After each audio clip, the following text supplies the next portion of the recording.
So my name is Meredith Hamilton, and I'm an illustrator with a significant background in conventional publishing. 2 years ago, I started a small children's book app publishing company. We released 4 apps in January.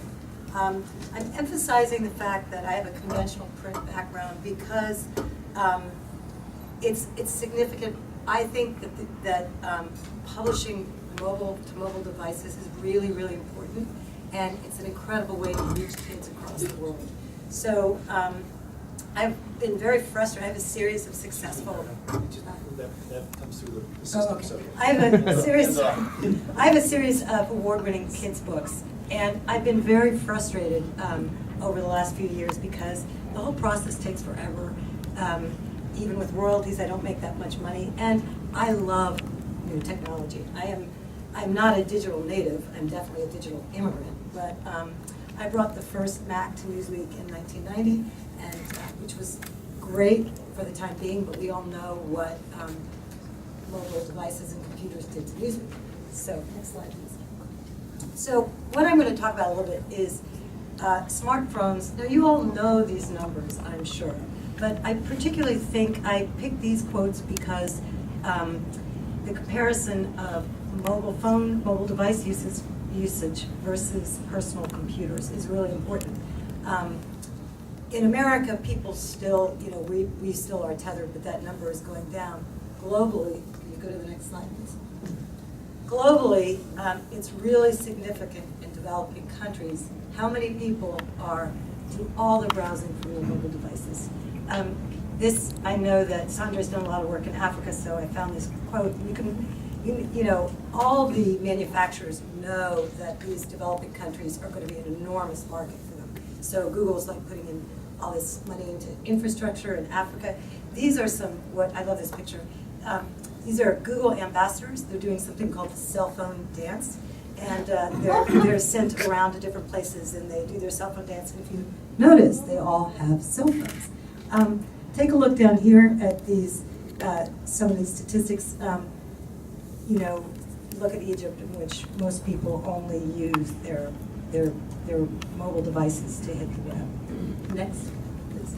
So, given my background in conventional publishing and children's publishing, 2 years ago I started thinking about trying to utilize these devices to publish on. And I went to my traditional publisher, and I did a lot of talking to people in the children's book world, and they were horrified. This really isn't reading. This is a mobile device. This isn't a book. I like my books. And the first few people who, I heard a lot of anecdotal stories about this, but there was a publishing company in Italy, for instance, that spent $40,000 on an app, and it was iOS only. Now, you have to sell a lot of apps to recoup $40,000. So the other thing that really existed in the conventional book world was, well, we have all this content. We're used to doing content in a certain way. Can't we just repurpose our existing content? Which they were completely missing the capabilities of these devices. So next slide, please. So what can you do in terms of a reading experience? I mean, I'm not talking about apps that teach you how to read. Just in terms of mimicking the experience of being, embraced in a book. Obviously, mobile devices, you have animation, you have audio, you can be read aloud to. It's really significant for kids in terms of hearing is a really important part of learning to read. However, mobile devices are distracting. Why are they distracting? Because, well, I'm missing it, but there's an angry bird that's going to come on. Kids associate mobile devices with games, and partly this is because there are so many games out there. They're all free. Every kid I know, when they start on a mobile device, almost always it's games. So when they get into a book situation, it's like, wait, this isn't a game. I don't understand. So next slide. It may be the angry bird will appear. Let's see, or maybe it didn't. Yes. Okay. So I'm going to talk a little bit about this very specific market, which is people trying to do some sort of children's book publishing as apps. So there's a wide, basically it's only 2 or 3 years old, really, that that this has been going on. There's a broad spectrum of solutions out there. So one of the first ones was Alice in Wonderland, which was really beautiful on the iPad, just beautiful. Why was it so beautiful? Well, they used Tennille's original illustrations. They were beautiful then, they're beautiful now. They colorized them, really gorgeous. This is very text heavy, and what they did is, like every 6 pages there's a game, which is something like the cards move or petals fall. Really great navigation, except that every kid I saw in this app went straight for the games and skipped all the text. So I haven't met a kid who's read that version of Alice in Wonderland in its entirety. Here is, what is that? It's Goodnight Moon.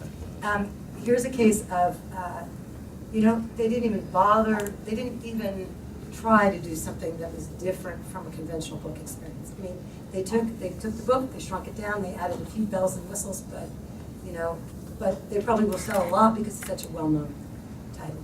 This is, the upper right is Cinderella by a company in London. They do some really beautiful apps.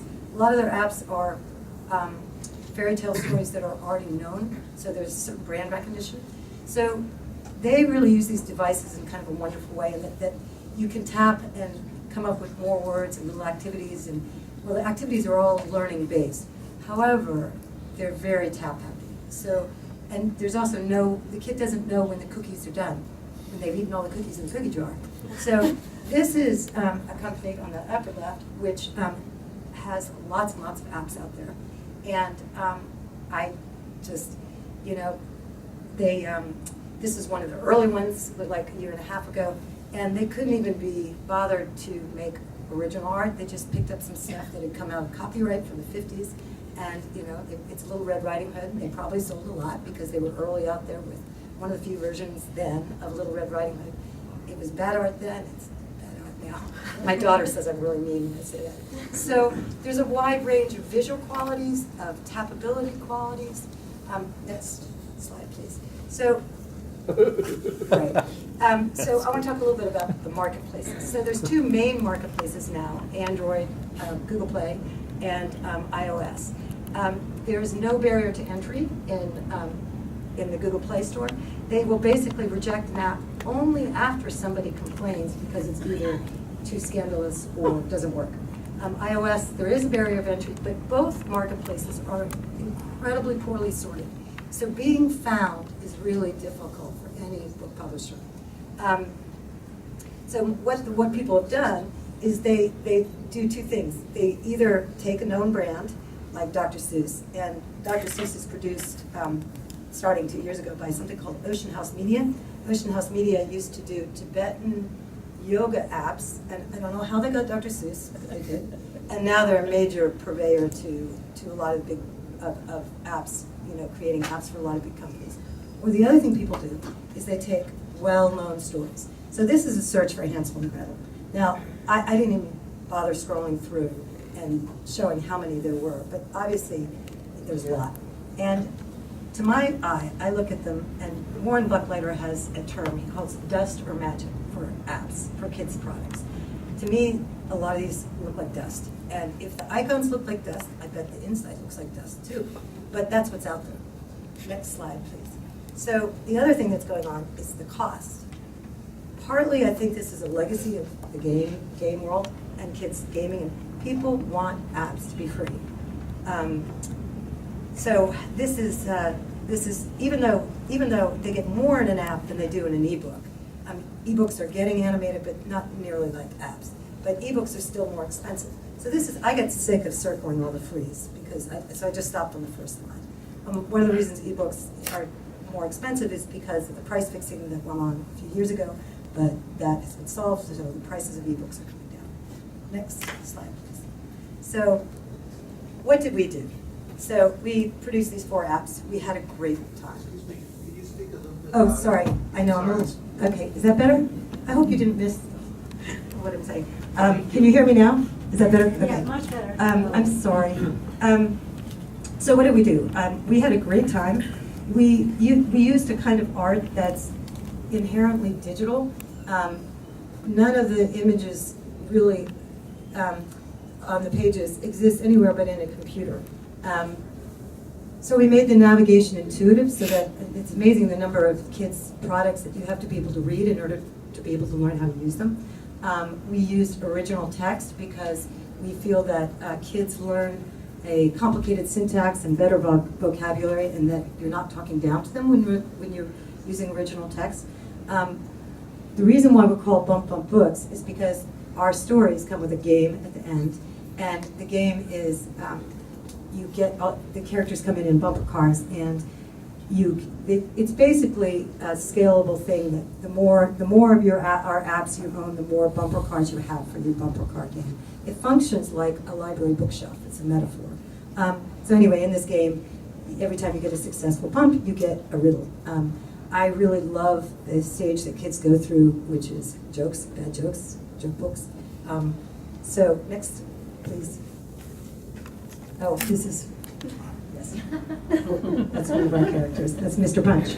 So how do we program? Given the fact that these products don't sell for very much money, and that you really need to go cross-platform because Android globally is a much bigger market than iOS. And you'd be silly just to program for iOS. A couple of years ago, a lot of people just did iOS, but now that's not a big thing to do. So we used HTML5 sort of hybrid programming. Basically, we're taking in account the fact that mobile devices have an inherent ability to web browse. So basically, my partner and I, we have this, we call it the meat grinder, and I put in all the art and do all the specs, and he's done all the coding, and out comes code. It's really robust. We can do an app really quickly, like in a few days. I mean, not all the art, but the other thing is we measure everything in percentage screen size. And this is really important because there are thousands of different sizes of mobile devices. And if you measure in pixels, you have to be programming for each one. So we just put a little white, we have white on the outside when we don't fill the screen. And that's what we had to do. Next slide, please. So I couldn't show you any animations then because the idea of putting some of our animations through PowerPoint just seemed too perplexing. So I just want to show you a little bit. So the apps, this is from Bluebeard. They feel handmade, yet they're this curious blend of photographs and handmade art. So it has a very current look, I think. Because our programming is so simple, we have a very simple, we only have 4 actions. But when those actions are used carefully with the text and audio, they can have great impact. Next, please. So this is Mr. Punch. We got great reviews from Kirkus, which was really nice. Here, the Undertakers actually do the can-can and kick their legs up. This is the dying scene, and for this dying scene, Apple made us, you had to be 19 years or older to download this version of Mr. Punch, and that put us in a higher age bracket than the NRA rifle shoot-'em-up apps for kids. Next slide, please. So basically, my point is that these mobile devices are a tremendous opportunity to get good content to kids across the world, but the problem is good, high-quality content. There's a lot of dust or crud out there. So that's it. Thank you.